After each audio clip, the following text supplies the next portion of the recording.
हर हर महादेव। ओम शिवं नमस्तुभ्यम। ओम नमः शिवाय। दोस्तों, आप श्री शिव महापुराण के श्री शतरुद्र संहिता का श्रवण कर रहे हैं।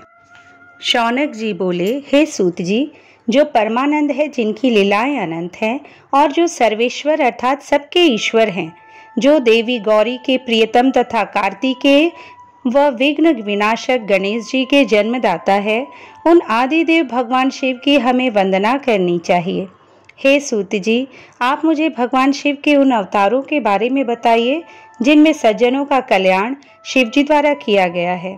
सूत जी बोले, हे शौनक जी, यही बात पूर्व में सनत कुमार जी ने परम शिव भक्त नंदीश्वर से पूछी थी। तब नंदीश्वर ने भगवान शिव के चरणों का स्मरण करते हुए कहा, मुने, भगवान शिव तो सर्वव्यापक हैं और उनके असंख्य अवतार हैं। श्वेत लोहित नामक 19वें कल्प में शिव जी का सद्योजात नामक अवतार हुआ है। यही शिव जी का प्रथम अवतार कहा जाता है।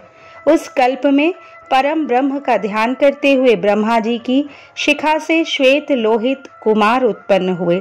तब सद्योजात को शिव अवतार जानकर ब्रह्मा जी प्रसन्नता पूर्वक उनका बार बार चिंतन करने लगे। ब्रह्मा जी के चिंतन से परम ब्रह्म स्वरूपी 4 यशस्वी ज्ञान संपन्न कुमार उत्पन्न हुए। उनके नाम सुनंद, नंदन, विश्वनंदन और उपनंदन थे। तब सद्योजात भगवान शिव ने ब्रह्मा जी को परम ज्ञान प्रदान किया तथा इस सृष्टि को उत्पन्न करने की शक्ति उन्हें प्रदान की। तत्पश्चात रक्त नामक 20वां कल्प आया। इसमें ब्रह्मा जी का शरीर रक्तवर्ण का सा हो गया। इस प्रकार ध्यान करते हुए उनके मन में अचानक पुत्र प्राप्ति का ख्याल आया। इसी समय उन्हें एक पुत्र प्राप्त हुआ। उसने लाल रंग के कपड़े पहन रखे थे तथा उसके सभी आभूषण और आंखें भी लाल ही थी। तब उस पुत्र को भगवान शिव का दिया हुआ प्रसाद जानकर ब्रह्मा जी बहुत प्रसन्न हुए। उन्होंने भगवान शिव की स्तुति करनी आरंभ कर दी। उस लाल वस्त्रधारी के विरज, विवाह, विशाख और विश्वभान नामक 4 पुत्र हुए। तत्पश्चात वामदेव भगवान शिव ने ब्रह्मा जी को सृष्टि की रचना करने की आज्ञा प्रदान की। इसके बाद 21वां कल्प आया, जिसमें ब्रह्मा जी ने पीले वस्त्र धारण किए। पुत्र कामना का ध्यान करते हुए ब्रह्मा जी को एक महान तेजस्वी दीर्घ भुजाओं वाला पुत्र प्राप्त हुआ। उस पुत्र को ब्रह्मा जी ने अपनी बुद्धि से तत्पुरुष शिव समझा। तब उन्होंने गायत्री का जाप करना आरंभ किया। देवी गायत्री एवं शिव कृपा से उस पीत वस्त्रधारी दिव्य कुमार के अनेकों पुत्र हुए। इसके पश्चात शिव नामक कल्प हुआ। इससे ब्रह्मा जी को हजारों वर्षों बाद एक दिव्य कुमार की प्राप्ति हुई। वह बालक काले रंग का था। उसने काले कपड़े, काली पगड़ी और सभी वस्तुएं काले रंग की ही धारण कर रखी थी। तब इस अघोर तथा घोर पराक्रमी कृष्ण एवं अद्भुत देवेश को देखकर ब्रह्मा जी ने प्रणाम किया। फिर ब्रह्मा जी उनकी स्तुति करने लगे। उस कृष्णवर्णी कुमार के कृष्ण, कृष्णशिख, कृष्णास्य और कृष्ण कंठधारी नामक 4 पुत्र उत्पन्न हुए। ये सभी तेजस्वी और शिव स्वरूप ही थे। इन्होंने ही ब्रह्मा जी द्वारा रची जा रही सृष्टि का विस्तार करने के लिए घोर नामक योग का प्रचार किया। तत्पश्चात परम अद्भुत विश्वरूप नामक कल्प हुआ, जिसमें ब्रह्मा जी पुत्र की कामना से ध्यान मग्न थे। तभी उनके चिंतन से सिंहनाद करने वाली विश्वरूपा सरस्वती प्रकट हुई। साथ ही परमेश्वर के 5वें अवतार भगवान ईशान भी प्रकट हुए, जिनका रंग स्फटिक के समान उज्जवल था और उन्होंने अनेक प्रकार के सुंदर रत्न आभूषण धारण किए हुए थे। तब उन ईशान के जटी, मुंडी, शिखंडी और अर्धमुंड नामक 4 पुत्र हुए। इन बालकों ने भी योग का मार्ग अपना लिया। इस प्रकार मैंने जगत की हित कामना से भगवान शिव के सद्योजात नामक अवतार एवं शिव जी के ईशान, पुरुष, घोर, वामदेव और ब्रह्म नामक 5 मूर्तियों के बारे में बताया। जो मनुष्य श्रद्धा भाव से भगवान शिव के इस अवतार को सुनता या पढ़ता है, वह इस संसार में सुख भोग कर परम गति को प्राप्त होता है। नंदीश्वर बोले, हे महामुने, अभी मैंने आपको भगवान शिव के श्रेष्ठ अवतारों के बारे में बताया, जो सुखदाता और परम कल्याणकारी हैं। अब मैं आपको देवाधिदेव महादेव जी की 8 मूर्तियों के विषय में बताता हूँ। मुने, इस विश्व में भगवान शिव की प्रसिद्ध 8 मूर्तियां निम्न हैं: शर्व, भव, रुद्र, उग्र, भीम, पशुपति, ईशान और महादेव। ये 8 मूर्तियां सूत्र में मणियों की तरह पिरोई गई हैं। भगवान शिव की ये 8 मूर्तियां पृथ्वी, जल, अग्नि, वायु, आकाश, क्षेत्रज्ञ, सूर्य और चंद्रमा में अधिष्ठित है। शास्त्रों के अनुसार भगवान शिव का विश्वंभर रूप इस चराचर जगत को धारण करने वाला है।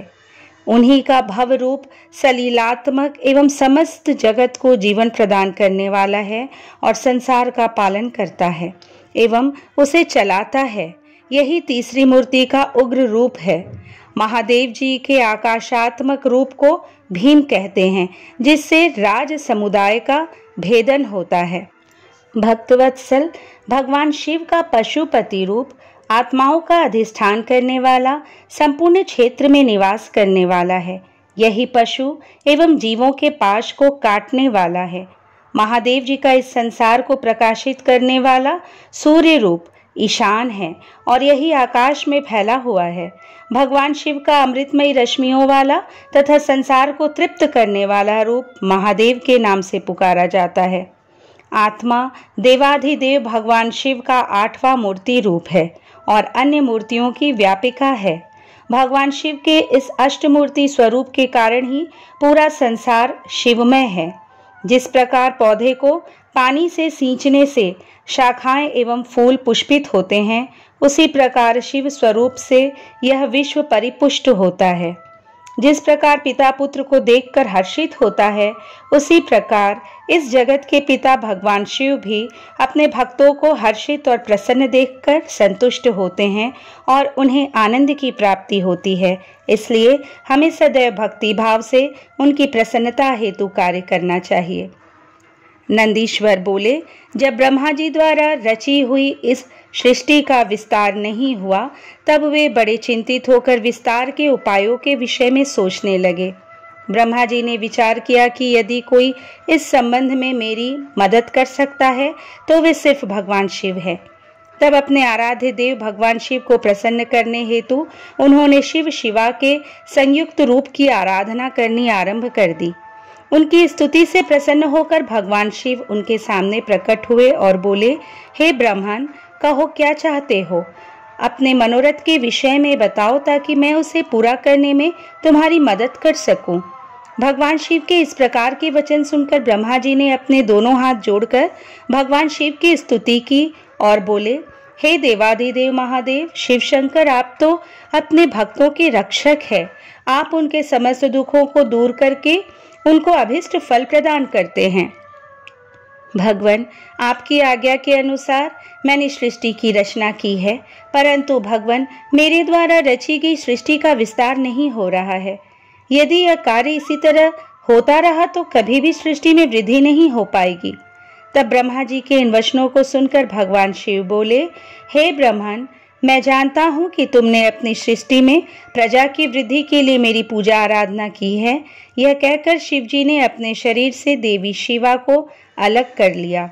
देवी शिवा को वहां देखकर ब्रह्मा जी देवी शिवा की स्तुति करने लगे और कहने लगे, देवी, आपके पति भगवान शिव की ही कृपा से इस सृष्टि का सृजन हुआ है। भगवान शिव बोले, हे ब्रह्मा जी, मैंने आपके मनोरथ को पूर्ण करने के लिए ही देवी शिवा को प्रकट किया है। इस सृष्टि का विचार तभी संभव है जब मैथुनी सृष्टि की रचना हो, इसलिए तुम इस कार्य की पूर्ति करो। यह सुनकर ब्रह्मा जी भगवान शिव और शिवा दोनों की प्रसन्नता हेतु कार्य करने लगे। ब्रह्मा जी बोले, हे देवी, सृष्टि के आरंभ में आपके पति देवाधिदेव भगवान शिव ने ही मेरी रचना की थी और मुझे सृष्टि की रचना करने का आदेश दिया था, जिसके फलस्वरूप मैंने अनेक पुरुषों की रचना की, परंतु इतना करने पर भी उनकी वृद्धि संभव नहीं हो सकी। इसलिए माते, मैं अपनी प्रजा की वृद्धि हेतु आपकी शरण में आया हूँ। प्रजा वृद्धि तभी संभव है जब सृष्टि का निर्माण कार्य अर्थात वृद्धि स्त्री पुरुष के समागम से हो, परंतु अभी तक मैं नारी को प्रकट नहीं कर पाया हूँ। हे शिवे, आप मुझे नारी की सृष्टि करने की शक्ति प्रदान करें। हे सर्वेश्वरी, हे जगत जननी, मेरे कार्य की सिद्धि हेतु आप मेरे पुत्र दक्ष की पुत्री के रूप में जन्म लीजिए। ब्रह्मा जी की प्रार्थना को मानते हुए देवी जगदम्बा ने दक्ष की पुत्री होना स्वीकार कर लिया। यह कहकर देवी शिवा ने भगवान शिव के शरीर में प्रवेश कर लिया। तत्पश्चात शिव शिवा वहां से अंतर्धान हो गए। तभी से शिव शिवा का अर्धनारीश्वर रूप विख्यात हुआ और इस संसार में स्त्री जाति की रचना संभव हुई। यह अर्धनारीश्वर स्वरूप वर्णन अत्यंत आनंददायक एवं मंगलकारी है। नंदीश्वर बोले, हे सर्वज्ञ सनत कुमार जी, एक बार ब्रह्मा जी से भगवान शिव बोले, ब्रह्मन, 7वें मनवंतर में वाराह कल्प होगा। इसमें कल्पेश्वर भगवान प्रकट होंगे जो तीनों लोकों को अपने दिव्य प्रकाश से आलोकित करेंगे और तुम वैवस्वत मनु के प्रपौत्र बनोगे। उन मनवंतर में 4 युग होंगे। द्वापर युग के अंत में मैं ब्राह्मणों की रक्षा करने और उनका हित करने हेतु अवतार धारण करूंगा। द्वापर युग में व्यास जी प्रभु का रूप धारण करेंगे। कलयुग के अंत में मैं देवी शिवा सहित श्वेत नामक ब्राह्मण मुनि के रूप में प्रकट होऊंगा। हिमालय पर्वत पर मेरे श्वेत, श्वेतशिक, श्वेताश्व और श्वेत लोहित नामक 4 शिष्य होंगे। मेरे ये शिष्य अविनाशी तत्व को जानकर जन्म मृत्यु के बंधनों से मुक्त हो जाएंगे। हिमालय के उच्च शिखर पर जब मैं अवतार लूंगा उस समय ब्रह्मा जी मेरे शिष्य बनकर मुझसे अव्यय तत्व की शिक्षा लेंगे और मेरे परम भक्त बनकर मेरी आराधना करेंगे। द्वापर में प्रजापति सत्य तो कलयुग में सुतारी नाम से मुझे प्रसिद्धि मिलेगी। उस युग में दुंदुभि, शतरूप, त्रिशिक और केतु आदि वेदों के ज्ञाता मेरे प्रिय शिष्य होंगे। मेरे ये शिष्य ध्यान और योग के माध्यम से शिवलोक को प्राप्त करेंगे। द्वापर के तीसरे चरण में व्यास जी भार्गव के रूप में अवतरित होंगे और शिवलोक के पास दमन नाम से प्रसिद्ध होंगे। मेरे विशोकादि नामक 4 पुत्र व्यास जी के शिष्य होंगे जिन्हें मैं दृढ़ निवृत्ति का उपदेश दूंगा। तत्पश्चात चौथे द्वापर में अंगिराज व्यास होंगे और मैं सुहोत्र नाम से प्रकट होऊंगा। मेरे 4 पुत्र होंगे और वे चारों महात्मा बन जाएंगे। मेरे ये चारों पुत्र सुमुख, दुर्मुख, दुर्धभ और दुरत्रिक्रम नाम से विख्यात होंगे। 5वें द्वापर में व्यास जी सविता नाम से प्रसिद्ध होंगे और मैं कंक नामक योगी व महान तपस्वी होऊंगा। तब मैं व्यास जी की सहायता करूंगा और उन्हें अर्थ मुक्ति के मार्ग का आश्रय दूंगा। 9वां द्वापर आने पर व्यास जी सारस्वत होंगे। तब मैं स्वयं ऋषभ नामक अवतार धारण करूंगा। पाराशर, गर्ग, भार्गव तथा गिरीश मेरे शिष्य होंगे। ये चारों श्रेष्ठ योगी होंगे और सदा योग के मार्ग का ही अनुसरण करेंगे। अपने ऋषभ अवतार में मैं भद्रायु नाम से एक राजकुमार को जीवन दान दूंगा जो कि विष द्वारा मारा जाएगा। जब वह राजकुमार भद्रायु 16 वर्ष का होगा उस समय मेरे अंश ऋषभ ऋषि उसके घर जाएंगे। जब वह राजकुमार श्रद्धा और भक्ति भावना से उनका पूजन करेगा तब वे मुनि उसे राजधर्म का उपदेश देंगे। उसकी पूजा अर्चना से प्रसन्न होकर वे मुनि भद्रायु को दिव्य कवच, शंख तथा शत्रुओं का विनाश करने वाले खड्ग प्रदान करेंगे। यही नहीं, वे उसके शरीर पर अद्भुत भस्म लगाकर उसे 12,000 हाथियों का बल भी प्रदान करेंगे। इस प्रकार भद्रायु को अनेकों वरदान और दिव्य वस्तुएं प्रदान करने के पश्चात वे वहां से चले जाएंगे। तब भद्रायु रिपुगणों को युद्ध में हराकर कीर्तिमालिनी नामक परम सुंदरी कन्या से विवाह करके धर्म पूर्वक राज्य करेगा।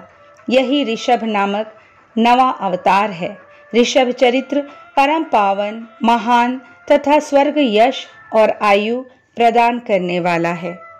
शिवजी बोले, ब्रह्मन, 10वें द्वापर में त्रिधामा नामक व्यास मुनि होंगे जो हिमालय के उच्च शिखर पर भृंगु नामक स्थान पर रहेंगे।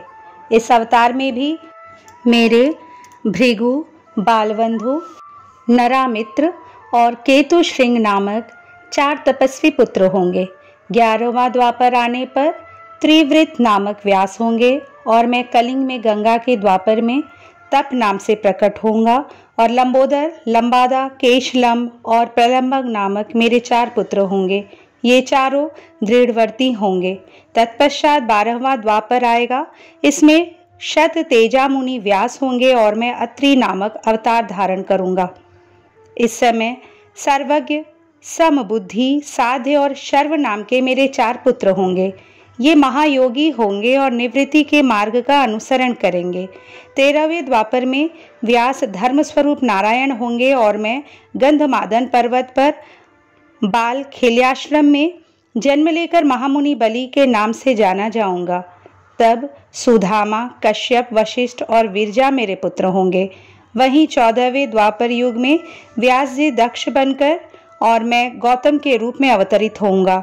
तब अत्रि, वशद, श्रवण और श्रविकष्ट मेरे पुत्र के रूप में जन्म लेंगे।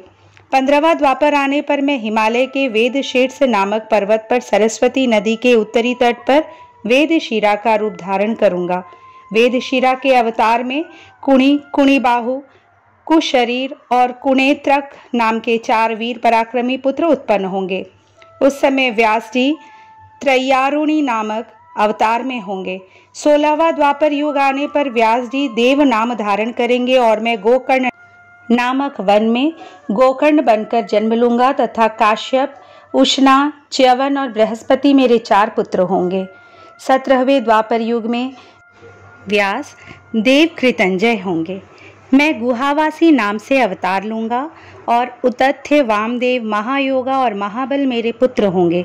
18वां द्वापर आने पर मैं शिखंडी पर्वत पर, जहाँ शिखंडी वन है, वहाँ शिखंडी नाम से अवतरित होऊंगा और ऋतंजय व्यास होंगे। उस समय वाचश्रवा, रुचिक, श्यावास्य और यतीश्व मेरे पुत्र तपस्वी होंगे। 19वें द्वापर युग में महामुनि भारद्वाज व्यास होंगे और मैं माली नाम से हिमालय के शिखर पर जन्म लूंगा। तब मेरी लंबी लंबी जटाएं होंगी। हिरण्यनामा, कौशल्य, लोकाक्षी और प्रधिमी, जो कि गंभीर स्वभावी हैं, मेरे पुत्रों के रूप में जन्म लेंगे। 20वां द्वापर आने पर व्यास जी गौतम और मैं अट्टाहस नाम से अवतार धारण करेंगे। सुमंत, वरवरी, विद्वान, कबंध और कुणीबंधर मेरे योग संपन्न पुत्र होंगे। 21वें द्वापर युग में मैं दारुक नाम से पैदा होऊंगा और मेरे नाम से उस स्थान का नाम दारुवन हो जाएगा। पक्ष, दार्भामणि, केतुमान तथा गौतम मेरे पुत्र होंगे और वाचस्रवा व्यास होंगे। 22वां द्वापर युग आने पर व्यास जी सुषमायण के रूप में अवतार लेंगे और मैं वाराणसी में लांगली भीम के अवतार के रूप में प्रकट होऊंगा। उस समय मुझ हलायुधधारी शिव का दर्शन सभी देवता करेंगे तथा भल्लरी, मधु, पिंग और श्वेत केतु मेरे पुत्र होंगे तथा वे धार्मिक रुचि रखने वाले होंगे। 23वें द्वापर में व्यास तृणाबिंदु मुनि होंगे। तब मैं कालिंजर नामक पर्वत पर श्वेत नाम से उत्पन्न होऊंगा और उशिक, बृहदश्व, देवल और कवि नाम के 4 तपस्वी पुत्र होंगे।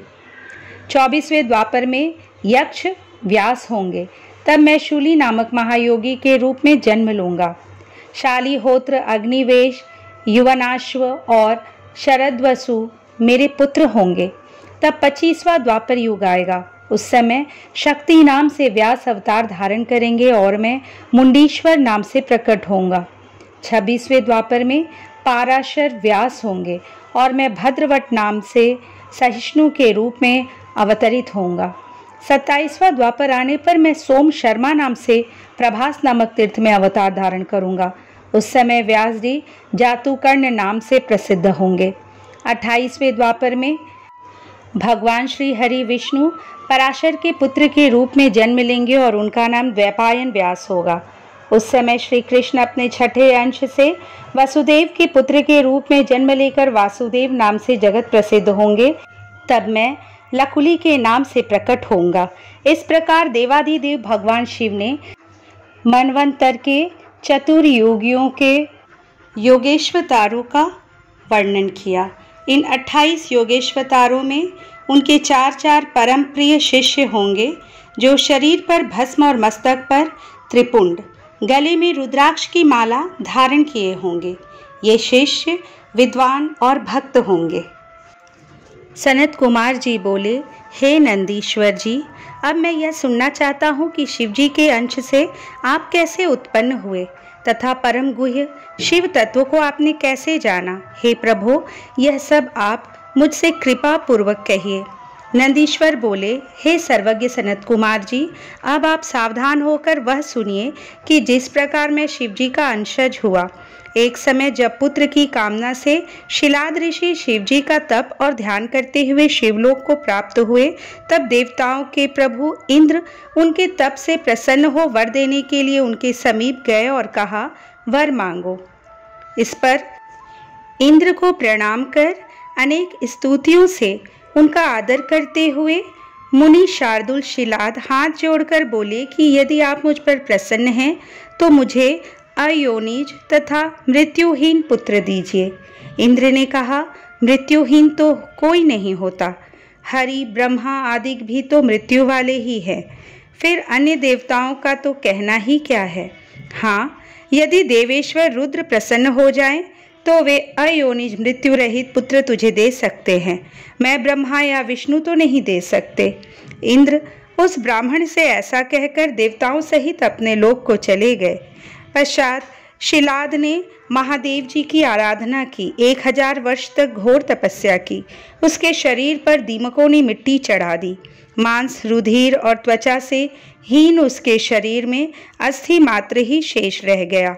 तब शिवजी ने उसे अपना रूप दिखाया। देवताओं के अधिपति ने उसे वर देने को कहा, परंतु समाधि में लीन शिलाद को उनकी वाणी सुनाई ही न पड़ी। जब शिवजी ने अपने शुभ करों से उसे स्पर्श किया तब उसकी समाधि टूटी। उसने नेत्र खोलकर देखा तो उमा सहित शिवजी समक्ष ही खड़े थे। वह उनके चरणों पर गिर पड़ा और स्तुति करने लगा। भगवान शंकर ने शिलाद से कहा, मैं वर देने आया हूँ, मैं तुम्हें सर्वज्ञ और सर्व शास्त्रों में पारंगत पुत्र देता हूँ। शिलाद ने गदगद कंठ, सजल नेत्रों से और हाथ जोड़कर कहा, हे महादेव जी, यदि आप मुझ पर प्रसन्न हैं और वर देना चाहते हैं तो अपने समान ही मृत्यु रहित तथा अयोनिज पुत्र दीजिए। त्र्यंबक शंकर जी ने कहा, एवमस्तु, अर्थात ऐसा ही हो। ऐसा कहकर शंकर जी अंतर्ध्यान हो गए। शिलाद ने अपने स्थान में आकर सब वृत्तांत ऋषियों से कहा, फिर यज्ञ के लिए आंगन खोदने लगे। फिर तो उसी समय उनकी आज्ञा से मैं उनका पुत्र रूप होकर प्रलयाग्नि के समान देदीप्यमान होकर प्रकट हुआ। देवताओं ने फूल बरसाए, ऋषियों और गंधर्वादिकों ने गुणगान किया। संपूर्ण ब्रह्मादि देवता अपनी स्त्रियों सहित विष्णु, शिव और अंबिका आदि उस स्थान पर आए। बड़ा उत्सव हुआ। अप्सराएं नाचने लगी और सब प्रसन्न हो मेरी लिंग मूर्ति स्थापित कर पूजा करने लगे। शिलाद की भी सबने प्रशंसा की। फिर शंकर पार्वती भी पधारे। मेरे पिता शिलाद ने मुझे 3 नेत्र वाला चतुर्भुज और जटा मुकुटधारी बालक देखकर बड़ी प्रसन्नता प्रकट की। सभी ने प्रणाम किया। तब शिलाद ने यह कहकर कि हे सुरेश्वर, तुमने मुझे आनंद दिया है, इस कारण तुम्हारा नाम नंदी हुआ। इस प्रकार मेरे सहित शंकर जी को प्रणाम कर मेरे पिता अपने पर्णकुटी में गए और उन्हें बड़ी प्रसन्नता हुई। फिर जब मैं शिलाद मुनि की कुटी में गया तो वहां मैंने अपना सब स्वरूप त्याग साधारण रूप धारण कर लिया। तब मुझे साधारण मनुष्य के रूप में देख मेरे पिता रोने लगे और उन्हें बड़ा दुख हुआ, परंतु पुत्र का प्रेम ही तो था। शालंकायन के पुत्र मेरे पिता ने मेरा सब जान कर्मादि संस्कार किया और मुझे पात्र वर्ण की अवस्था में ही समस्त वेदों और शास्त्रों को सांगोपांग पढ़ा दिया। जब मैं 7 वर्ष का हुआ तो मित्रा वरुण मुझे देखने आए। जब मेरे पिता ने उनका सत्कार कर उन्हें बिठाया तो महात्मा मुझे बारंबार देखने लगे और पिता से बोले, हे तात, यह नंदी नामक तुम्हारा बालक तो बहुत थोड़ी अवस्था वाला है। इसने इतने ही समय में समस्त शास्त्रों को कैसे पढ़ लिया। इसके समान तो मैंने कोई बालक नहीं देखा, परंतु अब तो उसकी 1 ही वर्ष की आयु और है। तब उस ब्राह्मण के ऐसा कहने पर पुत्रवत्सल मेरे पिता शिलाद मारे दुख से उच्च स्वर से रुदन करने लगे। तब मृतक के समान हुए पिता को देखकर वह प्रसन्न आत्मा बालक शिवजी के चरण कमलों का ध्यान करते हुए अपने पिता से बोला, हे तात, आप इतने दुखी क्यों होते हैं? आपको यह कौन सा दुख प्राप्त हो गया है, मुझसे कहिए। पिता ने कहा, मैं तुम्हारी अल्प मृत्यु से दुखी हूँ। हाँ, मेरे इस दुख को कौन दूर करेगा? मैं किसकी शरण में जाऊं? पुत्र बोला, मुझे देव, दानव, यज्ञराज, काल तथा मनुष्य कोई भी नहीं मार सकता। हे पिताजी, मैं आपकी शपथ खाकर कहता हूँ, यह मेरा कहना सत्य है। पिता बोले, हे पुत्र, तुम्हारा कौन प्रभु है कि जिसकी तपस्या से तुम मेरे इस कठिन दुख को दूर कर सकोगे? पुत्र ने कहा, हे पिताजी, मैं तप से या विद्या से ही मृत्यु को दूर भगा दूंगा। केवल शंकर के ही भजन से मैं मृत्यु को जीतूंगा, इसमें संदेह नहीं है। ऐसा कह अपने पिता को प्रणाम और प्रदक्षिणा कर मैं नंदी एक महावन की ओर चला गया। नंदिकेश्वर बोले, वहां जाकर मैं धीरतापूर्वक एकांत स्थान में जाकर वह कठिन तप करने लगा जो मुनियों को भी दुर्लभ है। तब ऐसे तप में स्थित होते ही पार्वती सहित शिवजी ने वहां प्रकट होकर मुझसे कहा, हे शिलाद के पुत्र, मैं तुम्हारे इस तप से संतुष्ट हूँ। तुमने बहुत श्रेष्ठ तप किया है। मैं तुमको वर देता हूँ। तुम्हारे मन में जो हो वर मांगो। यह सुन मैं जरा और शोकनाशक शिवजी की स्तुति करने लगा। तब शंकर जी ने दोनों हाथों से मुझे पकड़कर स्पर्श किया और बोले, हे वत्स नंदीप, तुम्हारे लिए मृत्यु से भय कैसा? उन दोनों ब्राह्मणों को भी मैंने ही भेजा था, परंतु तुम जो मेरे ही समान हो, इसमें कुछ भी संदेह नहीं है। तुम सुहृद जनों के सहित अजर अमर दुख रहित अविनाशी अक्षय और मेरे प्रिय हो। तुमको जरा और मृत्यु नहीं प्राप्त होगी। ऐसा कहकर शिवजी ने अपने सिर की माला खोलकर मेरे कंठ में बांध दी। उस माला को पहनते ही मानो मैं 3 नेत्र और 10 भुजाओं वाला दूसरा शिव ही हो गया। फिर परमेश्वर ने मुझे अपने हाथों पकड़कर कहा, कहो अब तुमको और क्या श्रेष्ठ वर दूं? ऐसा कह वृषभध्वज ने अपनी जटाओं से हार के समान निर्मल जल ग्रहण कर नंदी हो ऐसा कहकर मेरे ऊपर छिड़क दिया। उससे जटोर का, त्रिस्त्रोता, वृषभध्वनि, स्वर्णोदका और जम्बू नदी, यह 5 नदियां बह चली। उस स्थान का पंचनद नाम पड़ा, जो अब तक जयेश्वर के समीप वर्तमान है। जो वहाँ पंचनद पर जाकर स्नान कर जपेश्वर शिव की पूजा करता है, वह निसंदेह शिव की मुक्ति पाता है। फिर शिवजी ने पार्वती से कहा कि अब मैं नंदी को गणेश्वर पद पर अभिषिक्त करता हूँ। मैं इसको गणेंद्र किया चाहता हूँ। तुम्हारी क्या सम्मति है?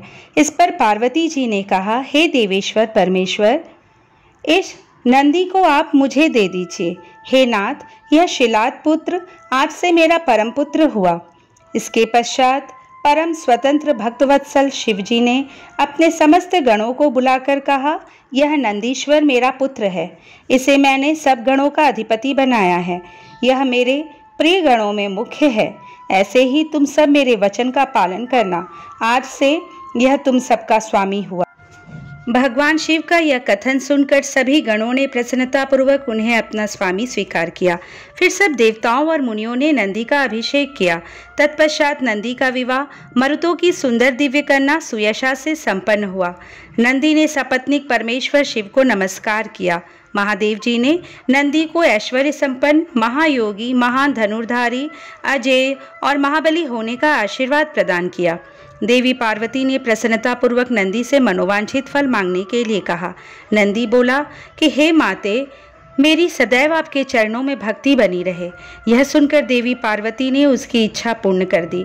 तत्पश्चात सब देवताओं ने भी हर्षित मन से मुझे अनेक वरदान प्रदान किए। तब भगवान शिव से आज्ञा लेकर सब उनका गुणगान करते हुए अपने स्थान को चले गए। महामुने, नंदीश्वर के अवतार का वर्णन शिव भक्ति बढ़ाने वाला और आनंददायक है। इसे पढ़ने अथवा सुनने से भी सभी सुखों की प्राप्ति होती है। नंदीश्वर बोले, हे सनत कुमार जी, भगवान शिव के परम रूप भैरव जी हैं। एक समय की बात है, ब्रह्मा जी सुमेरु पर्वत पर बैठकर ध्यान में मग्न थे।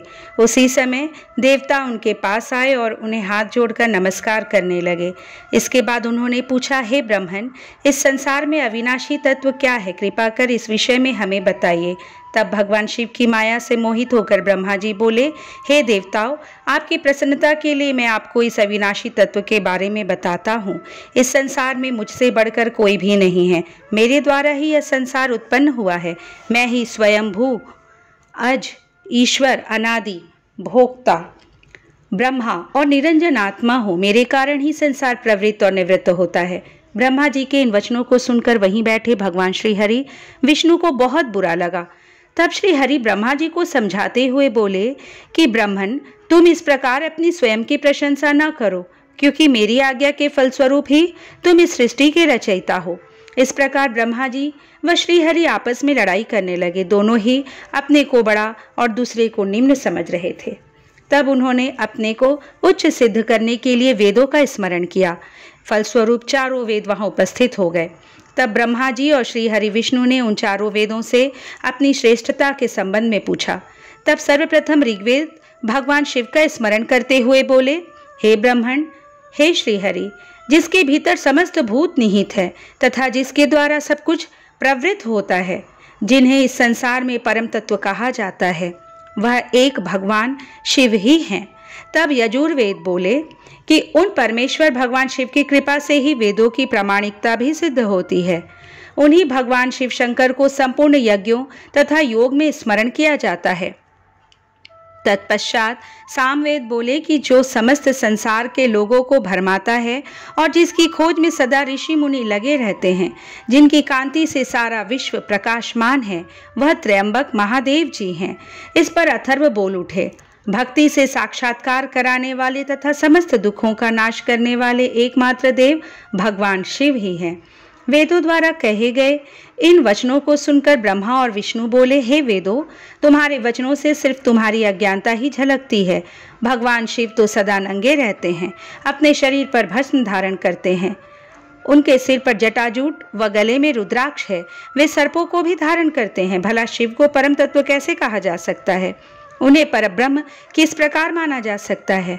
ब्रह्मा जी और श्री हरि विष्णु के इन वचनों को सुनकर हर जगह मूर्त और अमूर्त रूप में विद्यमान रहने वाले ओंकार बोले कि भगवान शिव शक्तिधारी हैं, वही परमेश्वर हैं तथा सबका कल्याण करने वाले हैं। वे महान लीलाधारी हैं और इस संसार में सब कुछ उनकी आज्ञा से ही होता है। ओंकार की बातें सुनकर भी ब्रह्मा जी और विष्णु जी की बुद्धि में ये बातें नहीं आई और वे इसी प्रकार आपस में लड़ते रहे। उनका विवाद खत्म होने का नाम ही नहीं ले रहा था। तभी उन दोनों के बीच में एक विशाल ज्योति प्रकट हो गई। इस विशाल ज्योति का न तो आरंभ था न कोई अंत था। उस अग्नि की ज्वाला से ब्रह्मा जी का 5वां मुख जलने लगा। उसी समय कल्याणकारी भगवान शिव वहां प्रकट हो गए। ब्रह्मा जी शिव जी से बोले, हे पुत्र, तुम मेरी शरण में आओ, मैं तुम्हारी रक्षा करूंगा। तुम मेरे सिर से ही प्रकट हुए हो। तुमने प्रकट होकर रोना आरंभ कर दिया था, इसी कारण मैंने तुम्हारा नाम रुद्र रखा था। ब्रह्मा जी के इस प्रकार के वचनों को सुनकर सर्वेश्वर भगवान शिव को भी क्रोध आ गया। उनके क्रोध से तत्काल ही एक पुरुष उत्पन्न हो गया। उसका नाम भैरव था। भगवान शिव ने उस पुरुष को आदेश देते हुए कहा, हे कालराज, तुम साक्षात काल के समान हो, इसलिए आज से तुम जगत में काल भैरव के नाम से विख्यात होगे। तुम ब्रह्मा पर शासन करो और उनके गर्व को नष्ट करो तथा इस संसार का पालन करो। आज से मैं तुम्हें काशीपुरी का आधिपत्य प्रदान करता हूँ। वहाँ के पापियों को दंड देना तुम्हारा ही कार्य होगा। वहाँ के मनुष्यों द्वारा किए गए अच्छे बुरे कर्मों का लेखा चित्रगुप्त स्वयं लिखेंगे। भगवान शिव के इस आदेश को काल भैरव ने प्रसन्नतापूर्वक ग्रहण किया। तत्पश्चात उन्होंने अपनी बाईं उंगली के अग्रभाग से ब्रह्मा जी का 5वां सिर काट दिया। यह देखकर ब्रह्मा जी भयभीत होकर शतरुद्री का पाठ करने लगे। भगवान शिव की कृपा से दोनों के बीच का विवाद तुरंत समाप्त हो गया। उन्हें शिव जी का अपमान करने पर अत्यंत पछतावा होने लगा। भगवान शिव भक्तवत्सल है और अपने भक्तों का सदैव कल्याण करते हैं। उन्होंने ब्रह्मा जी और शिव जी को भी क्षमा करके उन्हें अभय प्रदान कर दिया। इसके बाद भगवान शिव ने काल भैरव को आज्ञा प्रदान की कि वे सदा ब्रह्मा और विष्णु का आदर करें और पापियों को दंड प्रदान करें। नंदीश्वर बोले, हे सनत कुमार जी, भगवान शिव का आशीर्वाद पाकर भैरव जी कालों के भी काल हुए। उन्होंने अपने प्रभु भगवान शिव की आज्ञा से कापालिक व्रत को धारण किया। काल भैरव हाथ में कपाल लेकर काशी नगरी की ओर चल दिए, परंतु ब्रह्म हत्या नामक कन्या उनके पीछे लग गई। एक दिन जब काल भैरव कापालिक वेश धारण करके भगवान नारायण के स्थान पर गए, तब त्रिनेत्रधारी भगवान शिव के भैरव रूप को आता हुआ देखकर सब देवता व ऋषि मुनियों ने हाथ जोड़कर उन्हें प्रणाम किया और उनकी स्तुति करने लगे। भगवान विष्णु ने अपनी प्रिया देवी लक्ष्मी से कहा, हे देवी, आज हम दोनों धन्य हो गए जो हमने भगवान शिव के काल भैरव रूप का दर्शन किया। इन्हीं ने इस पृथ्वी को धारण कर रखा है। यह भगवान शिव ही शरणागतों को शांति प्रदान करने वाले तथा सभी तत्वों से युक्त है। यही सब प्राणियों के अंतर्यामी और अपने भक्तों को सब कुछ प्रदान करने वाले और उनकी कामनाओं को पूरा करने वाले हैं। इनके दर्शनों से ही मनुष्य सब बंधनों से मुक्त हो जाता है। काल भैरव जी को इस प्रकार भिक्षा मांगते हुए देखकर भगवान श्री हरि विष्णु ने उनसे प्रश्न किया, हे भगवान, आप तो तीनों लोकों का राज्य प्रदान करने वाले हैं, भला आपको भिक्षा मांगने की क्या आवश्यकता पड़ गई। तब विष्णु जी के इस प्रकार के वचनों को सुनकर काल भैरव जी बोले, हे नारायण, मैंने ब्रह्मा जी के 5वें सिर को काट दिया था, इसलिए अपने द्वारा किए गए पाप का पश्चाताप करने हेतु मैं यह कर रहा हूँ। तब काल भैरव के इन वचनों को सुनकर भगवान विष्णु बोले, हे भैरव, आप तो समस्त दुखों का नाश करने वाले विघ्नहर्ता है, आप सदा ही लीलाएं करते रहते हैं। तब देवी ने भिक्षा के रूप में मनोरथी नाम की विद्या भैरव जी के भिक्षा पात्र में डाल दी। भिक्षा प्राप्त करके भैरव जी अन्य स्थान की ओर चल पड़े। तभी विष्णु जी ने भैरव जी के पीछे जाती हुई ब्रह्महत्या को देखा और उससे कहा कि वह शिव जी का पीछा छोड़ दे। परंतु ब्रह्महत्या ने कहा कि इस बहाने ही मैं शिव जी की सेवा करती हूँ। यह कहकर ब्रह्महत्या फिर भैरव जी का पीछा करते हुए काशी नगरी के समीप आ गई। वहां पहुंचते ही ब्रह्महत्या पाताल में समा गई और ब्रह्मा जी का सिर भैरव जी के हाथ से छूटकर पृथ्वी पर गिर पड़ा। इस स्थान पर भैरव जी के हाथ से ब्रह्मा जी का 5वां सिर गिरा था, कपाल मोचन तीर्थ के रूप में प्रसिद्ध हो गया। जब तक भैरव जी पूरी पृथ्वी का भ्रमण करके काशी नहीं पहुंचे, उनके हाथ में ब्रह्मा जी का सिर चिपका रहा और काशी पहुंचते ही वह छूट गया। इसलिए काशी नगरी को पापनाशिनी माना जाता है और यह सत्पुरुषों द्वारा सदा सेवनीय है। जो मनुष्य शुद्ध हृदय से कपाल मोचन भैरव जी का स्मरण करता है, उसके जन्म जन्मांतरों के पाप नष्ट हो जाते हैं। कपाल मोचन तीर्थ में जाकर विधि पूर्वक पिंडदान और देव पितृ तर्पण करने से मनुष्य ब्रह्महत्या के पाप से भी छुटकारा पा लेता है। प्रतिदिन भैरव जी का दर्शन करने से मनुष्य के समस्त पापों का नाश हो जाता है। काशी में रहने वाला जो पुरुष कृष्णाष्टमी के दिन या मंगलवार को भैरव जी के दर्शन करता है, उसके सभी पाप नष्ट हो जाते हैं। नंदीश्वर बोले, हे प्रभु, शार्दुल नामक भगवान शिव के अवतार के बारे में मैं तुम्हें बताता हूँ। कल्याणकारी भगवान शिव ने एक बार अग्नि के समान जलते हुए शरभ रूप को भी धारण किया था। वैसे तो भगवान शिव अपने भक्तों की रक्षा करने और उनको कल्याण करने हेतु अनेक अवतार धारण करते हैं, जिनकी गणना करना असंभव है। एक बार अपने द्वारपालों जय विजय को दिए गए शाप के कारण वे दोनों दिति पुत्र कश्यप जी के पुत्रों के रूप में उत्पन्न हुए। पहला पुत्र हिरण्यकशिपु और दूसरा हिरण्याक्ष रूप में विख्यात हुआ। इन दोनों ने घोर तपस्या करके ब्रह्मा जी से वरदान प्राप्त कर लिया और पूरे संसार में उपद्रव करने आरंभ कर दिया। वे किसी से डरते नहीं थे और ऋषि मुनियों और देवताओं के शत्रु बनकर उन्हें सदैव नुकसान पहुंचाते थे। उन्होंने शोणित नगर को अपनी राजधानी बनाया था और तीनों लोकों पर विजय का लक्ष्य बनाकर निरंतर युद्ध में लगे हुए थे। वे बहुत पापी और दुराचारी हो गए थे। इस प्रकार उनके पाप दिन प्रतिदिन बढ़ते ही जा रहे थे। तब ब्रह्मा जी सब देवताओं ने भगवान श्री हरि विष्णु से प्रार्थना की कि वे उन्हें हिरण्यकशिपु के अत्याचारों से मुक्त कराए। हिरण्यकशिपु ने अपने पुत्र प्रहलाद को भी मारने का प्रयत्न किया, क्योंकि प्रहलाद भगवान विष्णु का परम भक्त था और अपने पिता हिरण्यकशिपु को भी सदा विष्णु जी की शरण में जाने की सलाह देता था। जबकि हिरण्यकशिपु अपने आगे किसी को कुछ नहीं समझता था। वह स्वयं को भगवान मानता था और अपनी प्रजा से अपनी पूजा करने के लिए कहता था। एक दिन हिरण्यकशिपु ने प्रहलाद को मार डालने के लिए उसे एक विशाल खंभे पर बांध दिया। भक्तवत्सल भगवान अपने भक्तों को कष्ट में देखकर सदा ही उनकी रक्षा करने के लिए आते हैं। भगवान विष्णु ने नृसिंह रूप धारण किया, जो कि आधा मनुष्य का था और आधा सिंह का, और उसी खंभे को फाड़कर प्रकट हो गए। उन्होंने देखते ही देखते युद्ध करने आए सभी दैत्यों का संहार कर दिया। तत्पश्चात हिरण्यकशिपु को अपनी गोद में लिटाकर अपने नाखूनों से उसका शरीर फाड़ दिया। हिरण्यकशिपु के मरते ही सब देवता आनंदित हो उठे, परंतु जब नृसिंह रूप धारण किए हुए भगवान विष्णु का क्रोध शांत नहीं हुआ तो सभी चिंतित हो गए। तब अपने आराध्य भगवान विष्णु का क्रोध शांत करने के लिए उनके भक्त प्रहलाद ने उनकी स्तुति की। प्रहलाद की स्तुति से प्रसन्न होकर विष्णु जी ने उन्हें गले से लगा लिया, परंतु फिर भी उनके क्रोध की ज्वाला शांत नहीं हुई। तब सब देवता भक्तवत्सल कल्याणकारी भगवान शिव की शरण में गए और उनसे विष्णु के क्रोध को शांत करने की प्रार्थना की। उनकी प्रार्थना सुनकर सर्वेश्वर भगवान शिव ने उन्हें कहा, हे देवताओं, आप लोग चिंता का त्याग करके अपने अपने धाम को जाइए। मैं भगवान श्री हरि विष्णु को अवश्य शांत करूंगा। तब देवता प्रसन्नतापूर्वक अपने धाम को चले गए। नंदीश्वर बोले, जब देवताओं की प्रार्थना सुनकर कल्याणकारी भगवान शिव ने उन्हें नृसिंह रूप का क्रोध शांत करने का आश्वासन देकर विदा कर दिया, तब उन्होंने प्रलयंकारी भैरव रूप महाबली वीरभद्र को बुलाया।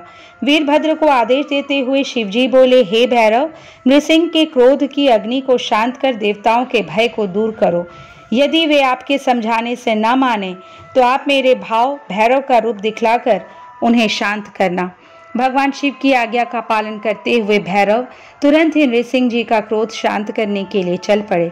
नृसिंह जी के पास पहुंचकर भैरव जी ने उन्हें नमस्कार करने के उपरांत इस प्रकार कहा, हे माधव, आपने इस संसार को सुखी करने हेतु यह अवतार धारण किया है।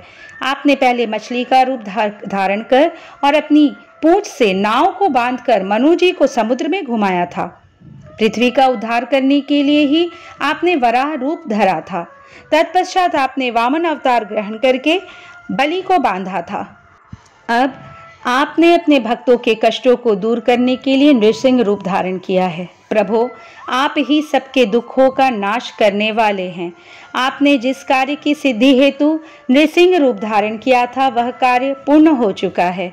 इसलिए अब आप इस भयंकर रूप को त्याग दीजिए और पुनः अपना मनोहारी रूप धारण कर लीजिए। वीरभद्र के इन वचनों को सुनकर नृसिंह जी के क्रोध की ज्वाला और भड़क गई और वे बोले, तुम यहाँ से तुरंत चले जाओ, वरना मैं इस पूरे संसार का संहार कर दूंगा। मेरे अंश से ही ब्रह्मा और इंद्र प्रकट हुए हैं, मैं ही सबका स्वामी हूँ। इस प्रकार विष्णु जी के कहे वचनों को सुनकर वीरभद्र को बहुत क्रोध आया। तब वे बोले, क्या आप संसार के संहर्ता भगवान शिव को नहीं जानते हैं? मैं उन्हीं की प्रेरणा से यहाँ आया हूँ। आप अहंकार का त्याग कीजिए, क्योंकि न तो आप इस सृष्टि के सृजन करता हैं, न पोषण करता और न ही संहार करता। उन्हीं परमेश्वर शिव की कृपा से आप अनेक अवतार धारण करते हैं। आपके कर्म रूपधारी का सिर भगवान शिव की अस्थिमाला की शोभा बढ़ा रहा है। आपके पुत्र ब्रह्मा का 5वां सिर भी मैंने काट लिया है। इस संसार में हर तरफ भगवान शिव की ही शक्तियाँ फैली हुई हैं।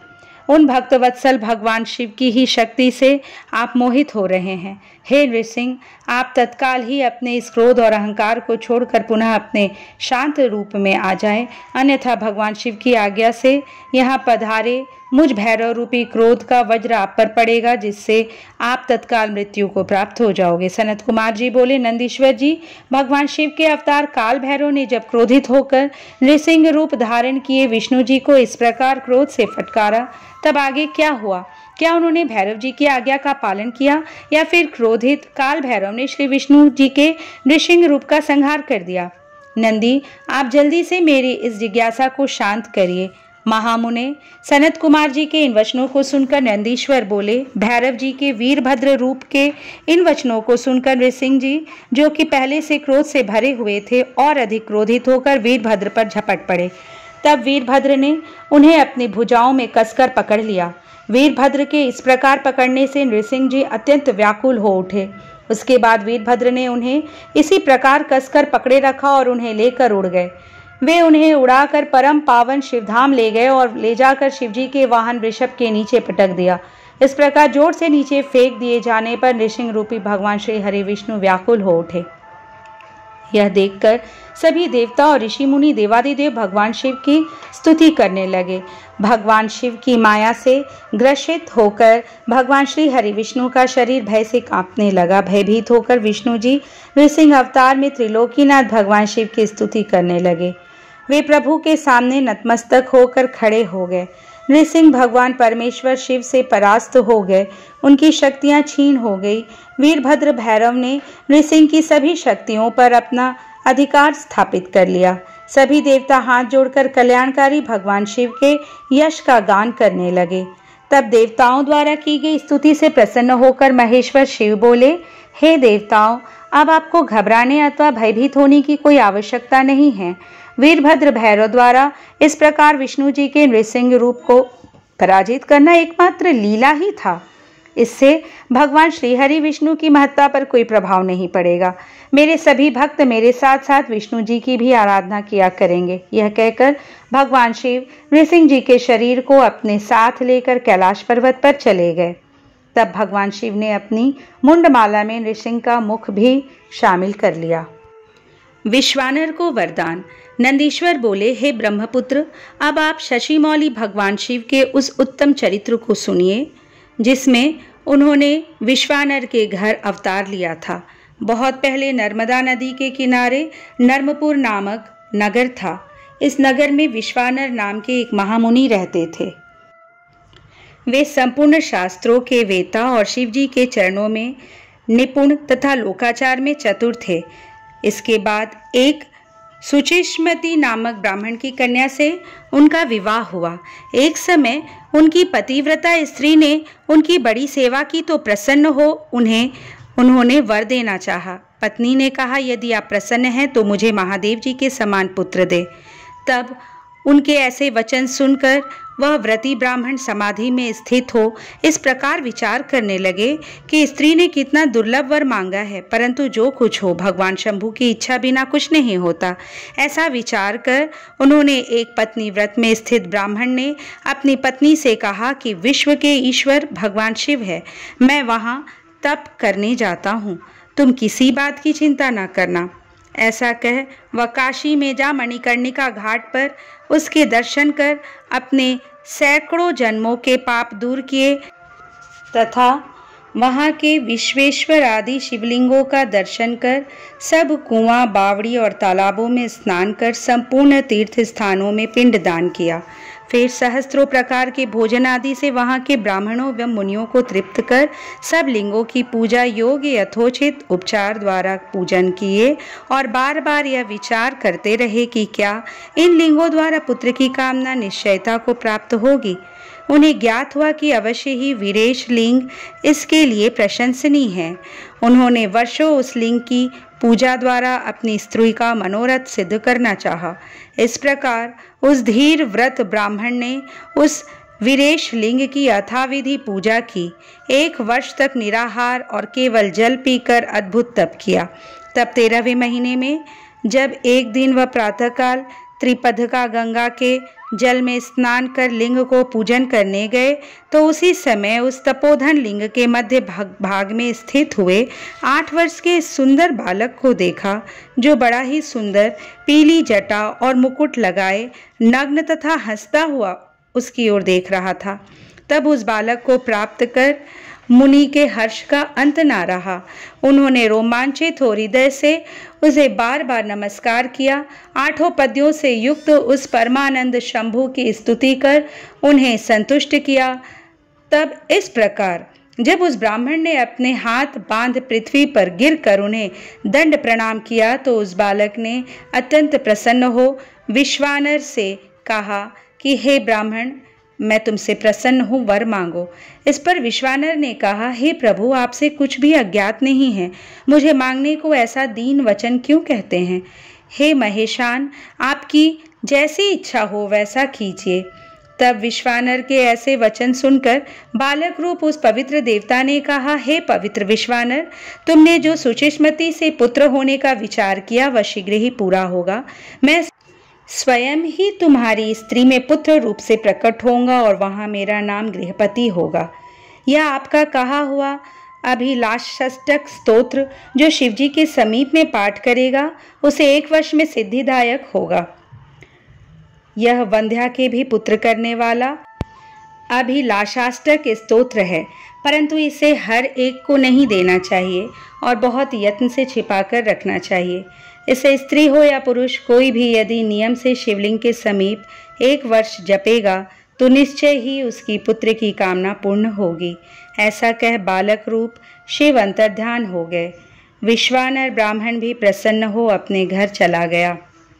नंदीश्वर बोले, अब उस ब्राह्मण ने अपने घर में अपनी स्त्री से सब समाचार कह सुनाया।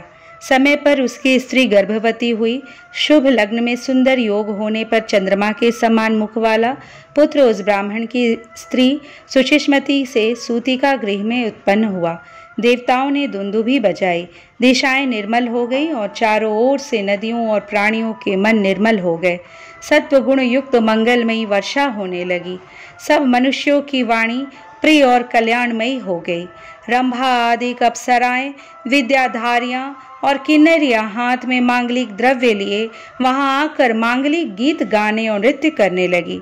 मरीचि, अत्रि, पुलह, पुलत्स्य, क्रतु, अंगिरा, वशिष्ठ, कश्यप, अगस्त्य, विभांड, लोमस, लोमचरण, भारद्वाज, गौतम, भृगु, गालव, गर्ग, जातकर्ण्य, पराशर, आपस्तम, याज्ञवल्क्य, दक्ष, वाल्मीकि, मुद्गल, शातातप, लिखित, शिलात, शंख, जमदग्नि, संवर्त, मतंग, भारत, अंशुमान, व्यास, कात्यायन, कुत्स, शौनक, ऋषभ, श्रृंग, दुर्वासा, शुचि, नारद, तुम्बुक, उत्तंक, वामदेव, देवल, हारित, विश्वामित्र, भार्गव पुत्रों सहित मृकंडु पर्वत, दारुक, धौम्य, उपमन्यु, वत्स आदिक मुनि और बहुत सी मुनि कन्याएं उस पुत्र की शांति के लिए विश्वानर के आश्रम पर आए।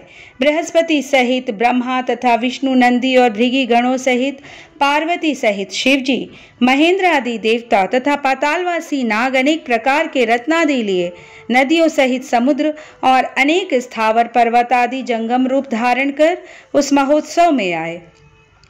बिना समय के भी चांदनी सी हो गई। ब्रह्मा जी ने बालक का जात कर्म संस्कार किया और श्रुतियों को विचार कर उसके अनुरूप उसका गृहपति नाम रखा। उसकी रक्षा का उपाय किया तथा बहुत सा आशीर्वाद दिया। फिर शिवादिक देवता अपने वाहनों पर चढ़कर अपने धाम को गए। सब ने सुचिस्मती के भाग्य की प्रशंसा की और कहा कि शिव भक्त धन्य हैं, जिनके अर्चन से आज स्वयं शिव एवं रुद्र ही इनके घर प्रकट हुए। वह गृहस्थ धन्य है जिसके पुत्र हो। पुत्र ही से वह लोकों को जीतता है। जिसके पुत्र नहीं है उसका गृह शून्य है। अपुत्र का तप खंडित है। अपुत्र से घर पवित्र नहीं होता। पुत्र प्राप्ति से बढ़कर कोई प्राप्ति नहीं। लोक पर लोक में न पुत्र से अधिक सुख, न पुत्र अधिक मित्र। पश्चात पिता ने उस बालक के समय समय पर होने वाले सभी यथोचित संस्कार किए। 5वें वर्ष में यज्ञोपवीत किया। फिर उपकर्म करके 1 ही वर्ष में सांगपांग कर्म से सब वेदों को पढ़ा दिया। और जब वह बालक 9 वर्ष का हुआ तो माता पिता की सेवा में रत उस बालक को देखने के लिए नारद जी वहां आए। मुनि विश्वानर ने उनसे अपने पुत्र के भाग्य के विषय में जानना चाहा। तब नारद जी बोले, मुनि, आपका पुत्र बड़ा भाग्यवान और वैभवशाली है, परंतु 12 वर्ष का होने पर इससे अग्नि और बिजली से खतरा उत्पन्न हो सकता है। इसलिए आपको अपने पुत्र को अग्नि और बिजली के करीब नहीं जाने देना चाहिए। ऐसे वचन कहकर देवर्षि नारद उस बालक को अपना आशीर्वाद देकर वहां से चले गए। नंदीश्वर बोले, नारद जी के इन वचनों से स्त्री सहित विश्वानर को वज्रपात जैसा कठिन दुख हो गया। उन्होंने कहा, हाँ, मैं मारा गया। ऐसा कह व्याकुल हो वे मूर्छित हो गए। सुचिस्मती भी दुख से व्याकुल हो हाहाकार करने लगी। विश्वानर ने उठकर उसे संभाला और अपने पुत्र गृहपति की खोज की। गृहपति कहीं बाहर गया था। पिता का शब्द सुनते ही दौड़ा हुआ वहां आया और दोनों को रोने का कारण पूछने लगा। फिर कहा, आपके चरणों की रज के प्रताप से और कोई विघ्न तो क्या, काल भी मुझे नहीं मार सकता। हे पिताजी, आप इसकी चिंता न करें। यदि मैं आपका पुत्र हूं तो मृत्यु विजयी शिव मंत्र को जप कर मृत्यु से अपनी रक्षा कर लूंगा। यह सुन उसके माता पिता ने संतोष की सांस ली और कहा, हे वत्स, अवश्य ही मृत्युंजय शिव की आराधना से समस्त विघ्नों का नाश हो जाता है। अतः तुम उनकी शरण में जाओ, वे तुम्हारा कल्याण करेंगे। अपने माता पिता से आशीर्वाद लेकर बालक गृहपति काशी चला गया। वहां उसने स्नान करने के पश्चात शिवलिंग के दर्शन किए। विश्वेश्वर लिंग का दर्शन करने के पश्चात उसे बहुत प्रसन्नता हुई और वह अपने को भाग्यशाली मानने लगा कि उसे प्रभु के दर्शन हो गए। तब उसने वहीं एक शिवलिंग स्थापित किया। वह प्रतिदिन उस लिंग को 108 घड़ों में गंगा जल भरकर स्नान कराता था और फिर विधि पूर्वक उनकी आराधना करता था। उसका मन सदा ही शिव चरणों का स्मरण करता रहता था। धीरे धीरे समय बीतता गया। गृहपति ने 12वें वर्ष में प्रवेश किया। नारद जी की वाणी को सिद्ध करते हुए देवराज इंद्र गृहपति के सामने प्रकट हुए। इंद्र ने कहा कि बालक मांगो, क्या मांगते हो? तब इंद्र की बात सुनकर गृहपति ने उन्हें नमस्कार किया और बोला, प्रभु मैं आपसे नहीं भगवान शिव से वरदान मांगना चाहता हूँ, आप चले जाइए। मैं शिव जी के अलावा किसी अन्य से कुछ नहीं मांग सकता, क्योंकि शिव ही मेरे आराध्य हैं और मैं उन्हीं का भक्त हूँ। गृहपति के इन वचनों को सुनकर इंद्रदेव क्रोध से तमतमा उठे। उन्होंने अपना वज्र निकाल लिया। उनके हाथ में वज्र देखकर बालक को अपने पिता द्वारा बताई गई बात याद आ गई और वह डर से मूर्छित होकर गिर पड़ा। यह देखकर भक्तवत्सल भगवान शिव देवी पार्वती सहित तुरंत प्रकट हो गए। जैसे ही उन्होंने गृहपति को छुआ वह उठ खड़ा हुआ। अपने सामने साक्षात भगवान शिव और माता पार्वती को पाकर वह रोमांचित हो उठा। उनका रूप करोड़ों सूर्य के समान प्रकाशित हो रहा था। इस अद्भुत रूप को देखकर गृहपति मंत्रमुग्ध हो गया और दोनों हाथ जोड़कर देवाधिदेव महादेव जी की स्तुति करने लगा। तब भक्तवत्सल शिव ने हंसते हुए कहा, हे बालक, मैं तुम्हारी इस उत्तम तपस्या से बहुत प्रसन्न हूँ। मैं तुम्हारी परीक्षा ले रहा था। मैंने ही इंद्र को तुम्हारे पास भेजा था। तुम अपनी परीक्षा में सफल हुए हो। तुम्हें डरने की कोई आवश्यकता नहीं है। तुम्हें कोई नहीं मार सकता। तुम्हारे द्वारा स्थापित किया गया मेरा यह लिंग संसार में अग्निश्वर नाम से विख्यात होगा और इसके तेज के आगे कोई ठहर नहीं पाएगा। यह अग्नि और बिजली से रक्षा करने वाला होगा। इस लिंग की पूजा करने वाले को अकाल मृत्यु का भय नहीं होगा। ऐसा कहकर भगवान शिव ने गृहपति के माता पिता को बुलाया और सब ने मिलकर कल्याणकारी भगवान शिव का पूजन किया। तत्पश्चात शिव जी उसी अग्निश्वर लिंग में समा गए।